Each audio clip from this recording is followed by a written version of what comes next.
उस समय भी दो प्रकार के सदन हैं, वरिष्ठ सदन है जिसमें गुरुजन या फिर वो लोग जिन्होंने लंबे समय तक राज्य में अपनी सेवाएं दी हैं, या आज की भाषा में बोले तो रिटायर हो गए हैं, ये सभी लोग उच्च सदन में बैठते थे और समय समय पर राजा को सलाह देते थे।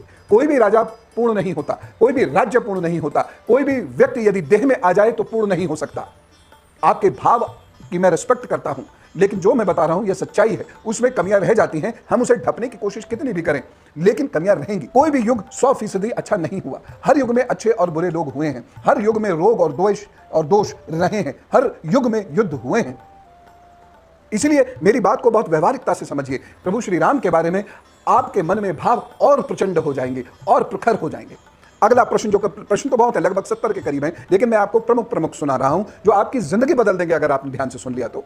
अगला जो प्रश्न है वो ये है, तात, ध्यान से सुनिए। तात, क्या तुम अपने ही समान शूरवीर, शास्त्रज्ञ, जितेंद्रिय, कुलीन तथा बाहरी चेष्टाओं से ही मन की बात समझ लेने वाले सुयोग्य व्यक्ति को ही मंत्री बनाया? यह बड़ी महत्वपूर्ण बात है।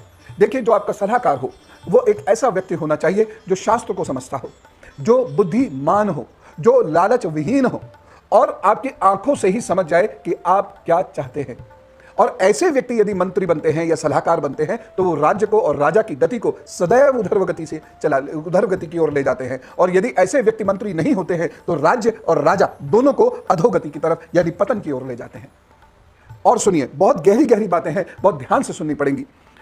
रघुनंदन, भरत भी तो रघुनंदन ही है ना, तो रघुनंदन, अच्छी मंत्रणा ही राजाओं की विजय का मूल कारण है। बच्चों, मैं खास तौर से आपसे कह रहा हूं, बुरे दोस्त दुश्मन से भी ज्यादा बुरे होते हैं और अच्छे दुश्मन भी दोस्त होते हैं।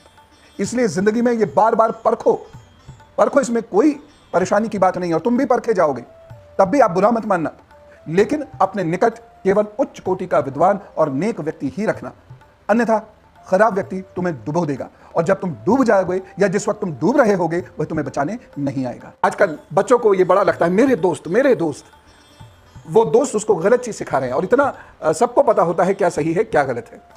15-16 साल की उम्र में ही सबको यह पता हो जाता है क्या सही है और क्या गलत है। वो भावावेश में आके दोस्तबाजी के चक्कर में गलत कार्य करते हैं, लेकिन जब वो फंसते हैं ना तो ये सारे दोस्त तुरंत भाग जाते हैं। ये पेड़ पर बैठे हुए पक्षी की तरह से होते हैं जो क्षणिक सी आवाज से उड़कर चले जाते हैं, उस पेड़ को छोड़कर चले जाते हैं। इसलिए तुम इन पर कभी भरोसा मत करना।